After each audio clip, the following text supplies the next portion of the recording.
En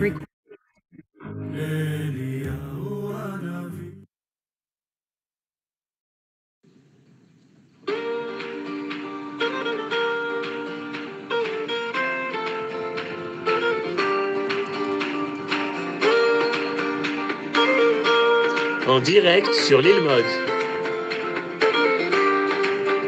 Shalom à tous. On est très content de se retrouver avec le Rav Yehuda Ben Ishai de la communauté d'Emunah Shlema. Alors la semaine dernière, on n'a pas pu vous avoir en direct, mais on a écouté vos enseignements. On est Parashat Mishpatim. Après Parashat Yitro, on rentre dans les détails et on aimerait parler de la majorité. Est-ce que la majorité décide selon la Torah? Bechavod Rav Ben Ishai. Toda Rabba Aaron, et bienvenue à tous et à toutes. Et grâce à Dieu, Baruch Hashem, on fait Cholim, on est revenu en enseignement direct, presque. Et on va évidemment souhaiter d'abord Chodesh Tov, la semaine qui vient, et la semaine où on rentre dans le premier mois de Hadar. Cette année, on a le privilège d'avoir 2 mois de Hadar, et la semaine qui vient, mardi et mercredi, on aura Rosh Chodesh Hadar Aleph. Ça nous permet déjà de rentrer un peu dans la joie habituelle du mois de Hadar et de se préparer à Purim. Alors effectivement, comme l'a dit notre ami Aaron, nous allons aujourd'hui parler d'un verset qui est très connu et d'un principe qui est très connu. Et étant donné qu'à la Parashat Mishpatim, on va essayer de vérifier la dimension de cet enseignement que nous donne la Torah dans la Parasha qui complète le Matan Torah. Selon la tradition de nos sages, la Parashat Mishpatim est la Parasha qui complète. C'est pour ça qu'elle commence par un Vav HaChibur. C'est-à-dire que l'on doit envisager la Parasha de Yitro et la Parasha de Mishpatim comme étant un seul et même bloc. Alors, dans le chapitre 23, Kav Gimel, au verset Bet 2, il y a quelque chose d'important qui nous est enseigné. Je lis le verset. Lo tieh achare rabim leraot, velo ta'ane al riv lintot, achare rabim lehatot. Alors, on va commencer par la fin du verset que tout le monde connaît. Achare rabim lehatot. C'est-à-dire que, a priori, dans la halakha, c'est un principe qui est connu. Au Bedin, c'est un principe qui est connu. Évidemment, dans le cadre du Sanhedrin aussi, on va selon la majorité des voix. S'il y a une machloket dans la halakha, que les sages discutent entre eux, finalement, il faudra arriver à une décision, et cette décision est prise par voie majoritaire.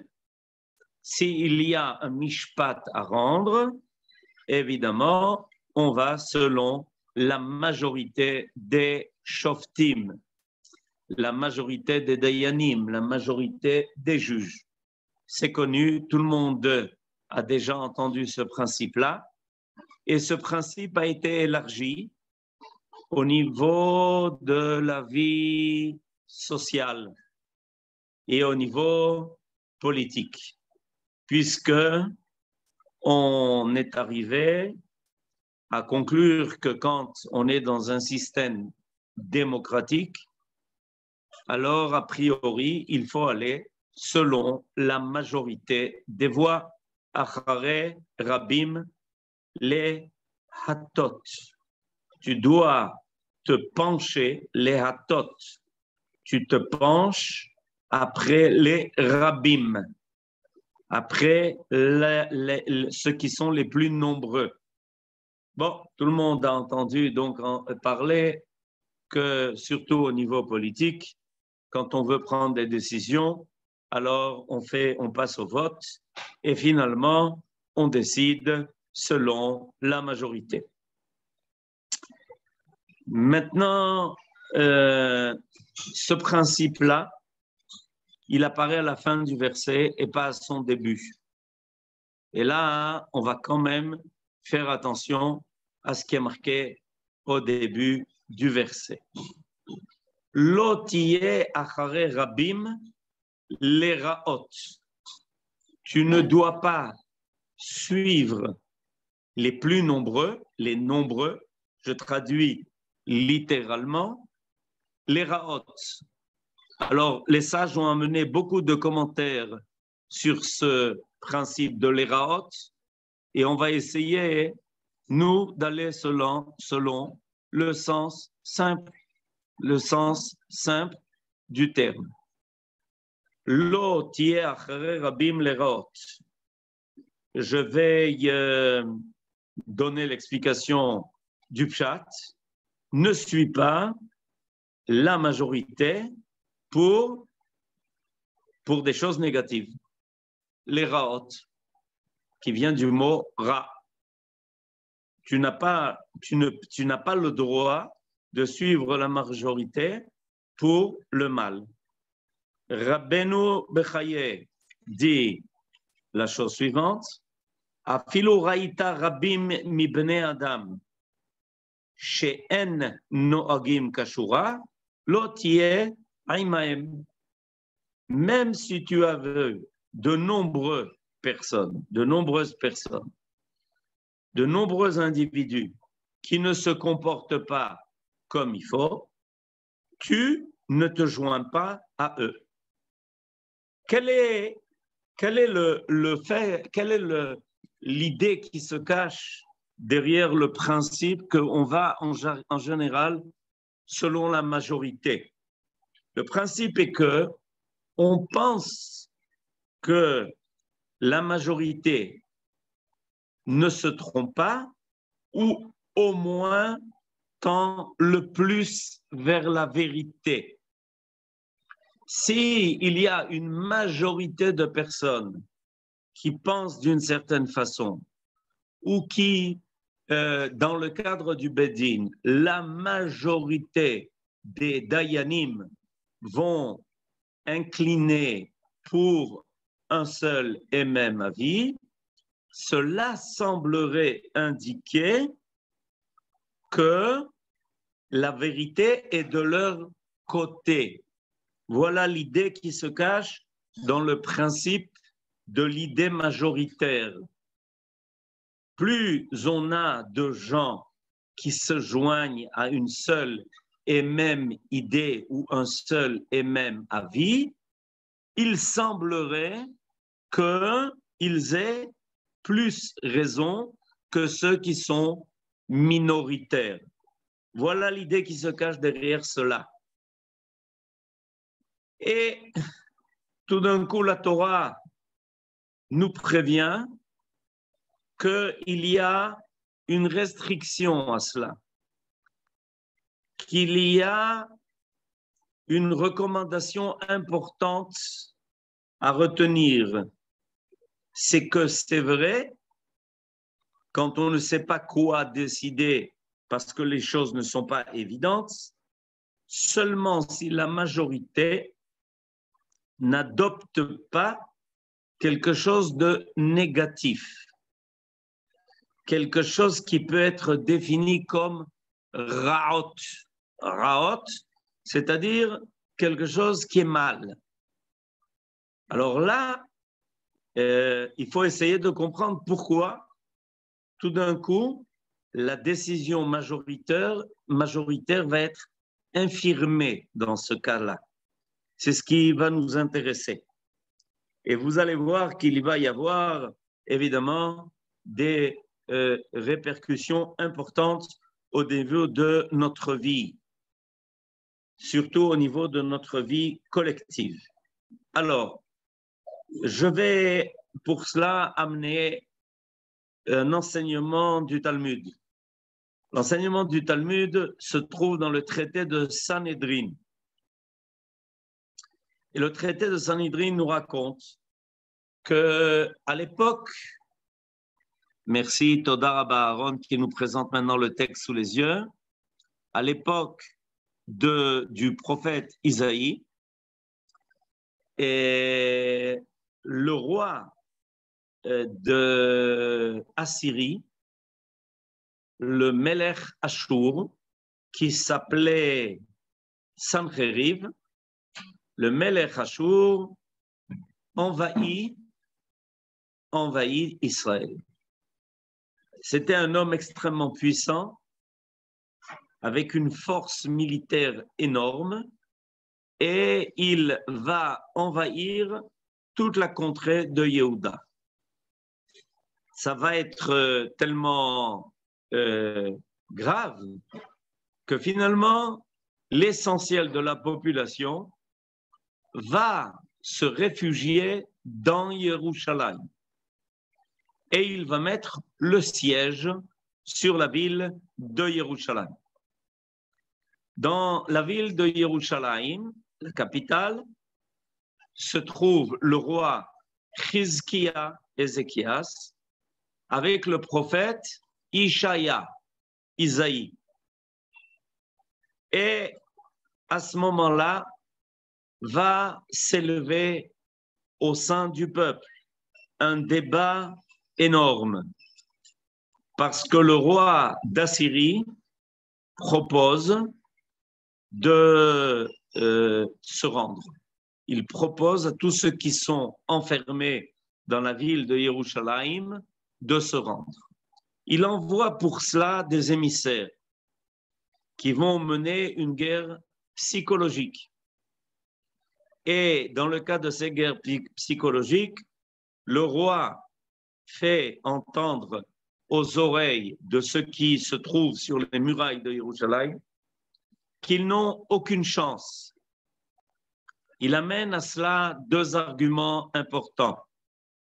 Le premier argument, c'est qu'il a réussi à conquérir jusqu'à présent tous ceux qui avaient essayé de lui résister. Sancheriv, effectivement, a conquis une quantité énorme de peuples qui avaient essayé de lui résister, et il avait pris possession de contrées d'une surface énorme. Donc, de la même façon que eux ont succombé, c'est ce qui vous attend aussi. Et deuxième argument, si vous pensez que votre Dieu va vous aider et vous sauver, comme il avait entendu dire, alors vous pouvez vous détromper. Vous ne vivez que dans l'illusion d'une aide qui ne vous viendra pas. Et la meilleure preuve, c'est que jusqu'à présent, ça n'a pas aidé. Et à ce moment-là, la Gemara va nous raconter un épisode extrêmement dramatique. L'épisode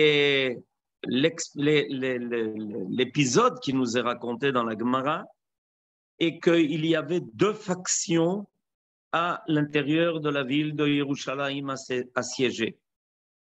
Une première faction, à sa tête, se trouvait un homme qui s'appelait Shevna. Vous voyez son nom dans la première ligne. Maï Kesher Reshaim Shevna. Et le prophète Isaïe, dans le chapitre Chet, verset Yudbet, parle de cette coalition que Shevna avait réussi à ramasser autour de lui. Dans le cadre de cette coalition, il avait réussi à entraîner à sa suite 130 000 personnes. Merci à Aaron de nous présenter le verset de Ishaïa que je vais tout de suite expliquer.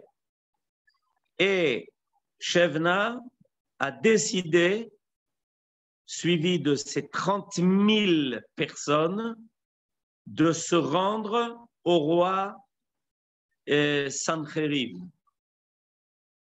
Et lui, il a pris un arc et une flèche, et il a tiré une flèche au-dessus des murailles de Yerushalayim avec un message.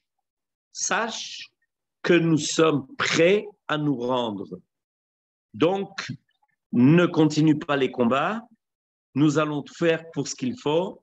Nous allons faire tout ce qu'il faut pour nous rendre. Et le roi Chizkiya est resté à la tête seulement de 110 000 personnes. Donc, Shevna avait avec lui 130 000 personnes. Le roi Chizkiya était minoritaire et il n'avait que de son côté 110 000 personnes. Évidemment, la Gemara nous dit que à ce moment-là, le roi Chizkiya, qui était à la tête du royaume de Yehuda, a eu très peur. Alors, je vous lis maintenant la Gemara que Aaron nous présente. Maï Kesher Reshaim. C'est quoi cette coalition de méchants? Shevna Avadarish Beklesa Ravevuta. Shevna haranguait, faisait des discours devant 130 000 personnes. Chizkiya Avadarish Bechad Sar Revevuta. Et lui, Chizkiya, n'arrivait à parler que devant 110 000 personnes. Kiata Sancheriv et Sarala de Yerushalayim, quand Sancheriv est arrivé et qu'il a mis le siège autour de Yerushalayim, Katav Shevna Pitka, il a écrit, Shevna, donc qui était à la tête de la majorité, a écrit un message, un petek, Shada Begira, et il a envoyé ce petek au-dessus des murailles de Yerushalayim avec une flèche. Shevna Vesiato Ishlimu. Sache, Sancheriv, que Shevna et tous ceux qui le suivent ont décidé de faire le shalom avec toi. Chizkiya Vesiato Lo Ishlimu. Et sache que Chizkiya, le roi, et tous ceux qui le suivent ont décidé de ne pas se rendre. C'est-à-dire que Shevna lui a fait un compte-rendu de la situation à l'intérieur de Yerushalayim. Le roi Sancheriv savait exactement ce qui se passait au sein du peuple, dans Yerushalayim qui était assiégé. Et à propos de cela, le roi David a écrit dans Teilim, comme vous le voyez, Kine Areshaim Yidrechun Kashet, Konenu Chitsam Al Yeter. Les Reshaïm ont tendu leur arc et ils ont mis une flèche sur la corde de l'arc pour en fait coopérer avec les ennemis. Ava Kamistafe Chizkiya. Et à ce moment-là, Chizkiya a eu très peur. Le roi a été saisi d'une grande frayeur. Amar, pourquoi? Parce qu'il a dit Dilma chas veshalom, nate de kucha bericho batar ruba. Il est possible que Dieu soit avec la majorité. Or, étant donné que la majorité veut se rendre, on ne tiendra pas le coup en face de Sancheriv. Kevan Deruba mimsere, ineunami mimsere. Étant donné que la majorité a décidé de se rendre, nous aussi, nous allons tomber aux mains de nos ennemis. Ba Navi. À ce moment-là a surgi le prophète. Le prophète, c'est le prophète Isaïe. Il a surgi et il a dit, on a maintenant le verset cité, Lo tomrun kesher lechol asher yomar ha'amazeh kesher. Surtout, ne faites pas attention à cette coalition, leur dit le prophète Isaïe. Pourquoi? Parce que Kesher Rechaim, c'est le verset que tout à l'heure Aaron nous a montré, parce qu'une coalition de méchants n'est pas considérée comme une coalition. Alors résumons un peu, une histoire phénoménale. Le roi Chizkia avait appris le principe que Achare Rabim Lehatot, qu'en général, on doit suivre la majorité. Mais plus que ça, non seulement on doit suivre la majorité, mais en fait, Dieu est avec la majorité. C'est de cela que le roi Chizkia avait crainte. Il avait crainte que, en fait, ce sont ceux qui étaient majoritaires à l'intérieur de la ville de Yerushalayim qui seraient accompagnés par la providence divine. Et que puisque la majorité avait décidé de se rendre, Dieu serait avec eux. Ce qui inquiétait profondément le roi Chizkia était de quel côté se situerait la décision divine, du côté de ceux qui étaient majoritaires ou du côté de ceux qui étaient minoritaires. Il avait appris un principe, c'est qu'en général, Dieu se trouve avec la majorité. Et c'est pour ça qu'on va dans la halakha selon la majorité des avis. Et c'est pour ça que dans le Bedin, on suit la majorité des juges, parce que Dieu va se mettre de leur côté. Et Chizkia se demandait, est-ce que ça serait vrai aussi dans leur cas à eux? Est-ce que ça apparaîtrait aussi dans ce cas-là?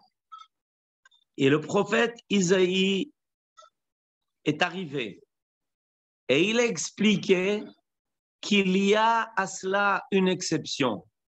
C'est quand la coalition est une coalition qui ne cherche pas le bien. Kesher Rechaim, quand c'est une coalition de méchants. Comment envisager de se rendre à Sancheriv alors que, évidemment, Chizkia, lui, était tzaddik et que lui, Shevna, était un rachat. Bien que Shevna avait la majorité, mais le tzaddik véritable était le roi Chizkia, qui avait reçu le soutien du prophète, qui avait reçu le soutien de Isaïe, parce que ce qui finalement d'ailleurs est passé. Finalement, toute l'armée de Sancheriv qui est partie en déroute, alors que lui se sentait le plus fort et qu'il avait blasphémé en disant jusqu'à présent tout ce dans ce verset quelque chose d'essentiel. La majorité reçoit le soutien divin quand la majorité a un but qui est louable, quand qui est agréable aux yeux de l'Éternel, quand le but est le bien du peuple d'Israël, quand le but est évidemment un kiddush Hashem. Alors Akadosh Baruch Hu va être du côté de la plupart des avis, au niveau de la halakha, de la plupart des juges, quand il s'agit de donner un jugement. Mais ça ne va pas marcher quand la majorité va poursuivre un but qui est néfaste, un but qui est négatif. Et Je vais essayer d'expliquer ce principe-là et on va aussi le voir réalisé dans un domaine qui est important pour nous. L'idée de la majorité est une idée, et l'idée que la majorité, en fait, se réunit autour de la vérité.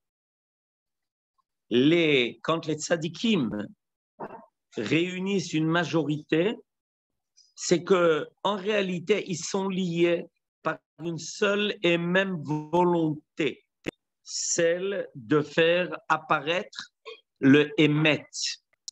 Le mot émet est un mot qui est très particulier parce que c'est un mot qui englobe tout l'alphabet. De Aleph à Taf, la première lettre du mot émet est Aleph, la dernière lettre du mot émet est Taf, ça va de Aleph à Taf et même au milieu, c'est-à-dire la lettre qui se trouve au milieu de l'alphabet. C'est-à-dire que le émet englobe tout. Non seulement la vérité englobe tout, mais la vérité réunit. La vérité réussit à unifier. La vérité réussit à coller les hommes à une seule et même entité. Emet est le chotamo de Akadosh Baruch Hu. Il est le sceau divin. Et Akadosh Baruch Hu est l'unité qui est au-delà de toute unité. C'est-à-dire, rien ne peut être parcelé. Les Rechaïm, lorsqu'ils se réunissent, ils semblent dans leur coalition présenter une unité. Mais leur unité n'est pas vraie parce qu'elle n'est que l'illusion d'une coalition d'intérêts. Il y a une grande différence quand des gens, pour des intérêts différents, se réunissent et décident de créer une coopérative, de coopérer pour des intérêts qui leur sont différents. Mais pour le moment, leurs intérêts se rencontrent. Mais il n'y a pas de émet dans cette coalition. C'est pour ça que ça s'appelle Kesher Rechaim, c'est-à-dire un nœud, mais ce nœud est fait de Rechaim, qui restent dans leur pluralité, dans leur pluralisme. En réalité, c'est une fausse unité. C'est une unité au pluriel qui ne se maintient que par la cohérence des intérêts qui se rencontrent. Mais il n'y a pas une unité essentielle de quelque chose d'unique qui est poursuivi parce qu'il est un seul et même idéal pour tous ceux qui réunissent cette coalition. Donc, cette majorité est une fausse majorité. Elle donne le sentiment d'une majorité par quelque chose de quantitatif. Dans le nombre et dans les chiffres, il semble majoritaire. Mais profondément, il n'y a pas ici de kesher. Il n'y a pas de kesher. Kesher rechaim, c'est sheker. Et c'est pour ça que le mot kesher sont les mêmes lettres que le mot sheker. Ces rechaim ont réussi à faire un kesher, un nœud, quelque chose qui les réunit, mais dans cette coalition, il y a quelque chose qui est un sheker, les mêmes lettres que le mot kesher. Par contre, les tzadikim,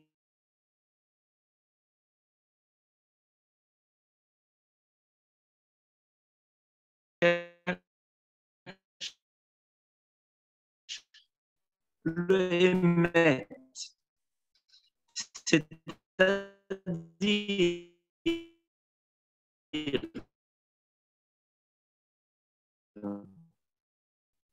l'unité fondamentale,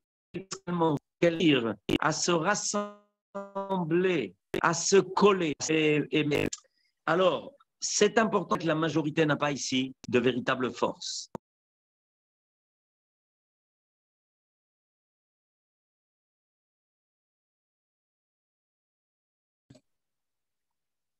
Encore. Ok, on va continuer. Alors, je voudrais terminer par le verset qui se trouve dans le Chumash Dvarim, qui se trouve dans la Parashat Ekev. Au chapitre 7, au verset 7, donc Dvarim Zain Zain, merci Toda Rabba. Regardez, Aaron maintenant nous présente le verset sous les yeux. Je lis le verset. Lo mirubbechem mikol ha'amim chashak Adonai bachem vayivchar bachem ki atem hame'at mikol ha'amim. Ce verset dit de la façon la plus simple qu'on sera toujours minoritaire au sein des nations. Ki atem hame'at mikol ha'amim. Vous serez en minorité, vous serez un petit nombre parmi tous les autres peuples. En d'autres termes, vis-à-vis des autres nations, on sera toujours minoritaire par rapport aux autres nations qui seront majoritaires, non seulement en nombre, mais aussi dans la coalition de leurs avis, dans la coalition de leurs pensées, de leur façon de voir le monde, dans leur état d'esprit. Ils seront majoritaires. Et Akadosh Baruch Hu nous dit qu'il faut qu'on en soit averti, parce que on peut être menacé par deux pensées, par deux sentiments.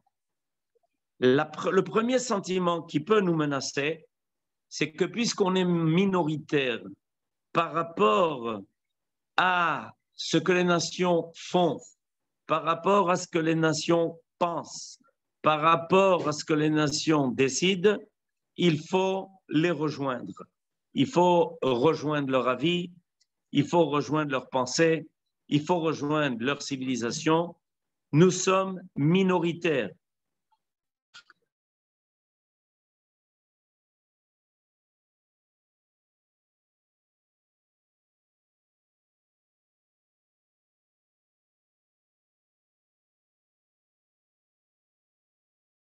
La majorité semble, c'est quelque chose qui nous a menacé gravement pendant notre aujourd'hui, parce qu'on se sent minoritaire par rapport à nos prises de position vis-à-vis des nations. Et évidemment, il est facile de faire avancer que ceux qui sont majoritaires ont raison.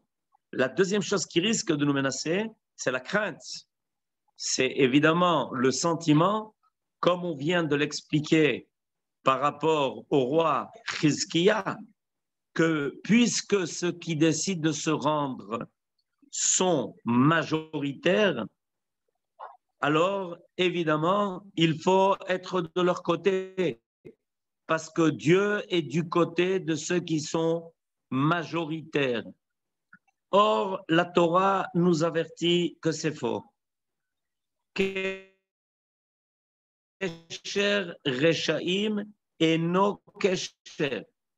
La coalition des méchants ce n'est qu'une rencontre fortuite d'intérêts. Mais il n'y a pas d'accord profond pour faire avancer la réalité vers quelque chose de meilleur. Alors, quand Akadosh Baruch Hu vient nous expliquer quelle est notre situation dans le monde, nous devons donc être véritablement persuadés de notre position et du fait que Akadosh Baruch Hu est avec celui qui le recherche, qui le demande, qui cherche à arriver à la vérité, qui cherche à faire apparaître sur terre quelque chose de meilleur que ce qui est. Et le fait qu'on est en plus petite quantité ne décide pas de la vérité que nous détenons. Nous sommes allés au Sinaï en peuple minoritaire. Nous avons reçu la Torah, nous la transportons depuis des milliers d'années en étant minoritaires par rapport à tous les idolâtres. Nous proposons des règles de morale et des règles spirituelles qui sont minoritaires par rapport aux autres pensées et idéologies qui circulent dans le monde. Et pourtant, Akadosh Baruch Hu est là. Et on voit ces idéologies tomber les unes après les autres. On voit ces tentatives de réunir la plus grande masse possible d'individus pour précisément amener à faire penser que ce sont eux qui ont raison. On voit ça finalement ne pas tenir parce que ce qui rassemblait toutes ces masses-là n'était pas quelque chose de vrai, n'était pas quelque chose d'essentiel. Par contre, le peuple d'Israël, qui a tenu toute l'histoire, a fait avancer des idées qui aujourd'hui vont finir par conquérir le monde tout entier. Et même cet État-là, qui semble minoritaire parmi les nations, représente quelque chose qui aujourd'hui est unique. Et on ne doit pas en aucun cas se laisser entraîner à l'idée que peut-être que ce sont les autres qui ont eu raison. Ça, c'est notre force et elle est essentielle.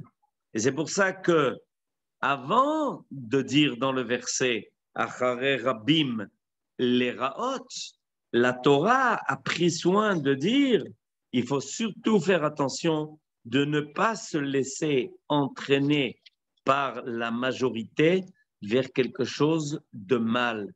L'otier Acharei Rabim les Raot. Alors, il y a donc quelque chose d'objectif d'abord à vérifier.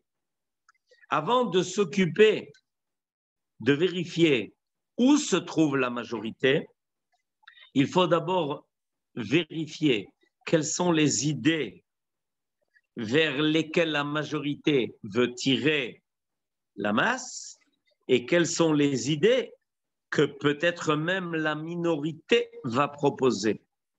Et c'est ce que le roi Chizkia a vu confirmer dans le cadre de cette dissension qui s'est faite au sein du peuple dans Yerushalayim, qui a été encerclé, qui a été assiégé, et finalement, Dieu a été du côté de Chizkia, parce qu'il était tzaddik, et il avait avec lui les tzaddikim de Yerushalayim, qui étaient en minorité par rapport à ceux qui s'opposaient à eux, mais finalement, ce sont eux qui ont gagné, et ce sont d'eux que finalement Yerushalayim, grâce à eux que Yerushalayim a tenu le coup. Il est important de s'en souvenir en ces jours-là qui courent. Bevakasha.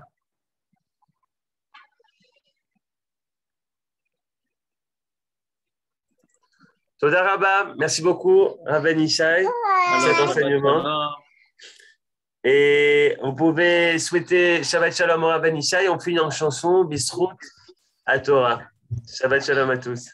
Shabbat Shalom les Koulam. Shabbat Shalom, Toda Rabba. Shabbat Shalom, Toda Rabba. Shabbat Shalom les Koulam. Merci pour le cours. Shabbat Shalom.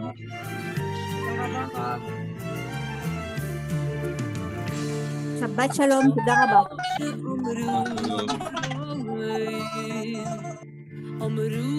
Shabbat Shalom. Oh, j'entends pas. Shabbat Shalom.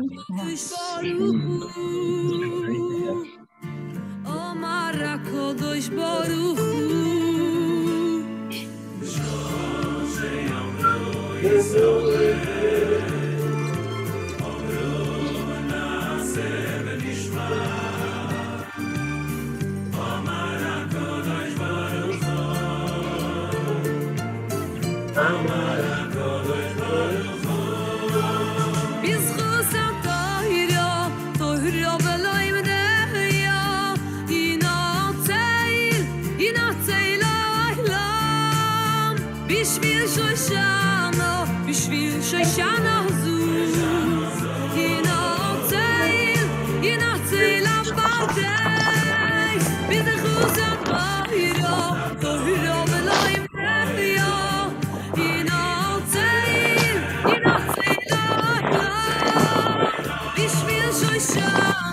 בשביל שושנה